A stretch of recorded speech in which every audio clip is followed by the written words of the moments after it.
Hi, I'm Paul Weir, a hospital porter, studying with the Open University, and this year I'm studying history.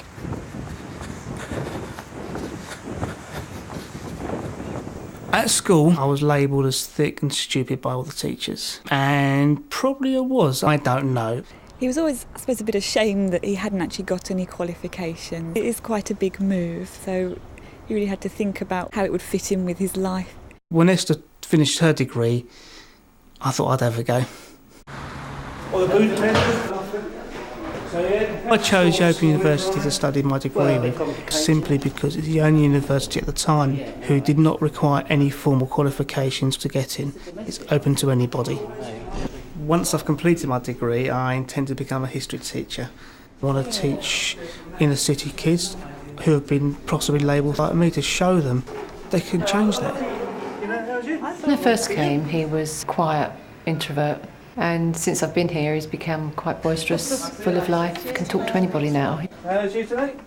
He's more focused and call him at any time, and he's very cheerful and always very helpful.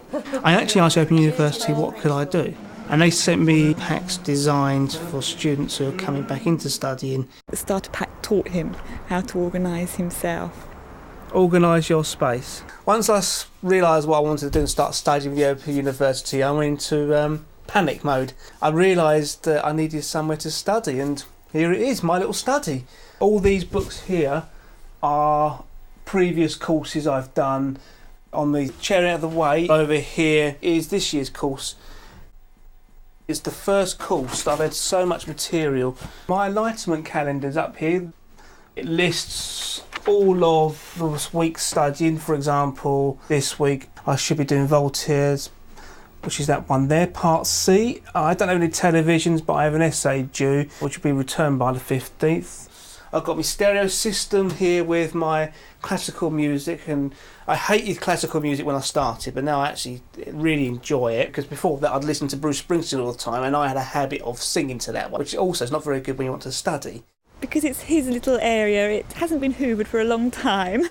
I get shouted at if I disturb him, but sort of gradually I've been able to sneak in with cups of tea at sort of intervals. When the classical turns into Bruce Springsteen, I know he's sort of finished the studying for the day. Plan your time. I plan my week around my working shift. When I'm on earlies, I'll go to work, then come home, go running. It helps me relax and get myself ready for studying. At 6 o'clock I'll come up.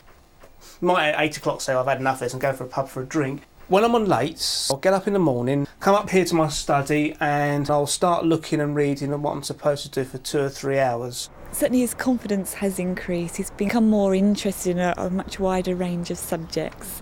Get friends and family on your side. My wife is my favourite person, and I absolutely love her to bits for all the support and encouragement she's given to me. We just bought the house when I started.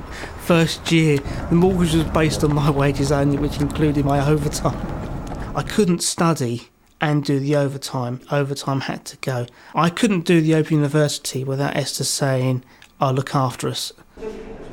The staff at Purley Hospital, without their support, I don't think I'll have done so well. His colleagues have been wonderful.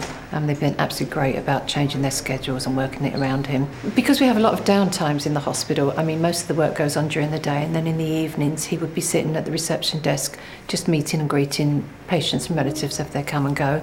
So I'd be very happy for him to sit there and read his books. Know your goals. The Open University in these courses has shown that I'm not thick and stupid. Teacher training next year with a degree, and I can change children's minds, fulfil what their promise is. Anybody can do this. Anybody. I mean, I'm living proof.